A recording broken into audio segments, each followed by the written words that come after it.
Hello, today is June 23rd, and today's reading is Esther 9 and 10 and Acts 7, 1 through 21. This is the reading of God's Word.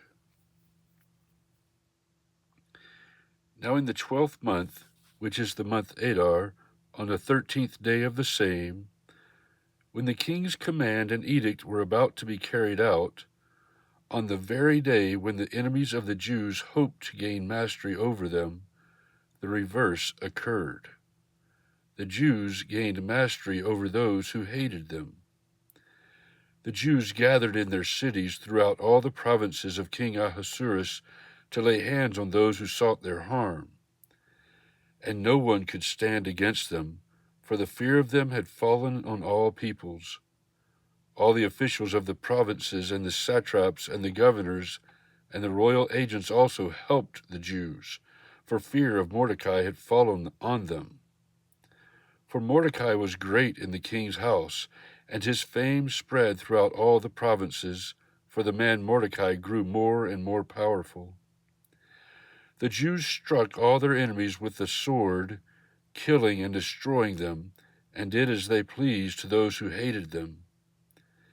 In Susa, the citadel itself, the Jews killed and destroyed 500 men, and also killed Parshandatha, and Dalphon, and Aspatha, and Poratha, and Adalia, and Aridatha, and Parmashtha, and Arisai, and Aridai, and Vaisatha, the 10 sons of Haman, the son of Hammedatha, the enemy of the Jews, but they laid no hand on the plunder.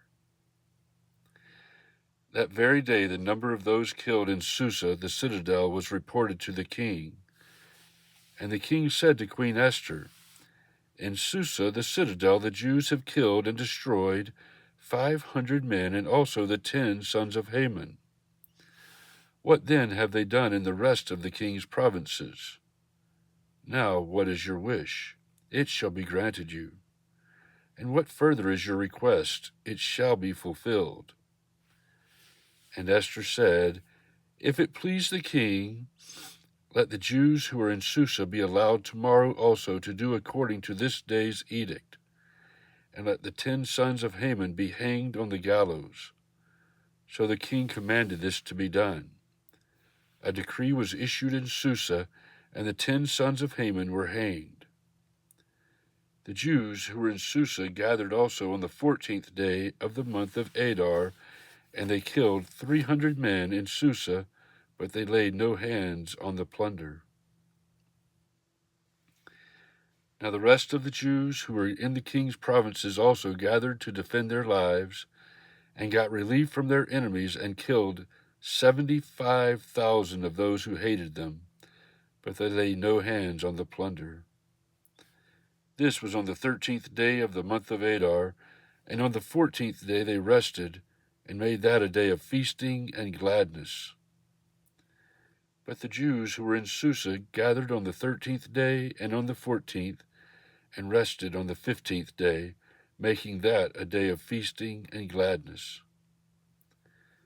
Therefore the Jews of the villages who lived in the rural towns hold the 14th day of the month of Adar as a day of gladness and feasting, as a holiday, and as a day on which they send gifts of food to one another.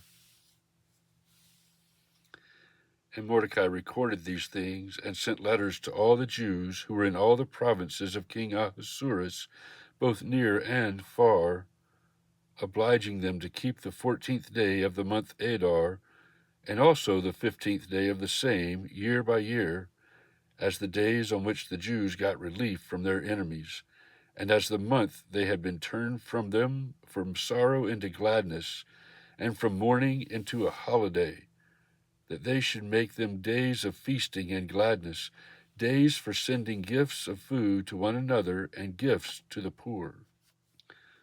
So the Jews accepted what they had started to do, and what Mordecai had written to them. For Haman the Agagite, the son of Hammedatha, the enemy of all the Jews, had plotted against the Jews to destroy them, and had cast Pur, that is, cast lots, to crush and to destroy them. But when it came before the king, he gave orders in writing that his evil plan that he had devised against the Jews should return on his own head, and that he and his sons should be hanged on the gallows. Therefore they called these days Purim, after the term Pur.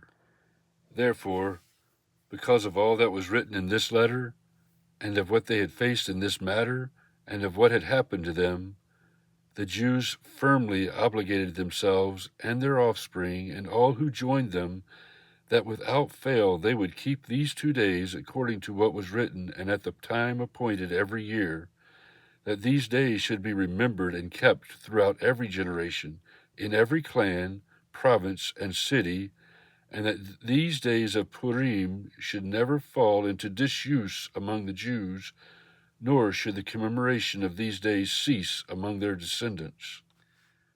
Then Queen Esther, the daughter of Abihail, and Mordecai the Jew, gave full written authority, confirming this second letter about Purim.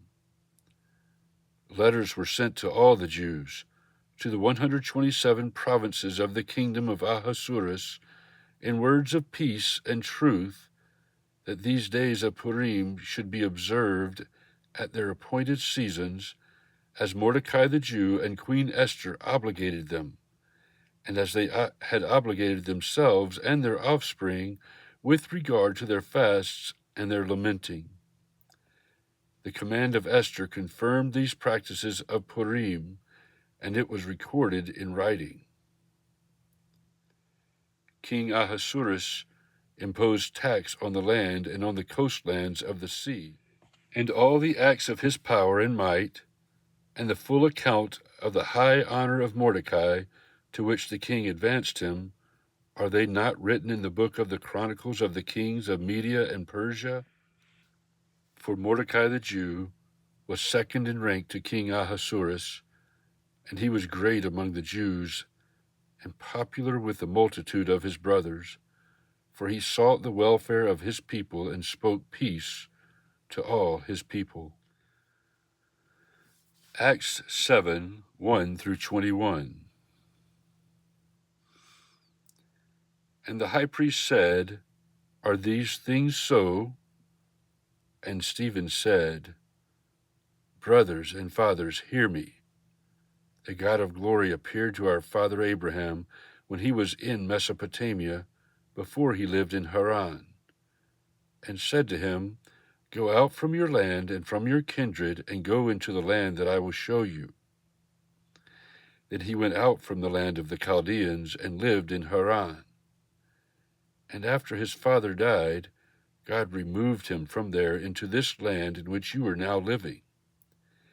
Yet he gave him no inheritance in it, not even a foot's length, but promised to give it to him as a possession and to his offspring after him, though he had no child. And God spoke to this effect, that his offspring would be sojourners in a land belonging to others, who would enslave them and afflict them 400 years. But I will judge the nation that they serve, said God, and after that they shall come out and worship me in this place. And he gave them the covenant of circumcision. And so Abraham became the father of Isaac, and circumcised him on the 8th day, and Isaac became the father of Jacob, and Jacob of the 12 patriarchs. And the patriarchs, jealous of Joseph, sold him into Egypt, but God was with him, and rescued him out of all his afflictions, and gave him favor and wisdom before Pharaoh, king of Egypt, who made him ruler over Egypt and over all his household. Now there came a famine throughout all Egypt and Canaan, and great affliction, and our fathers could find no food. But when Jacob heard that there was grain in Egypt, he sent our fathers on their first visit.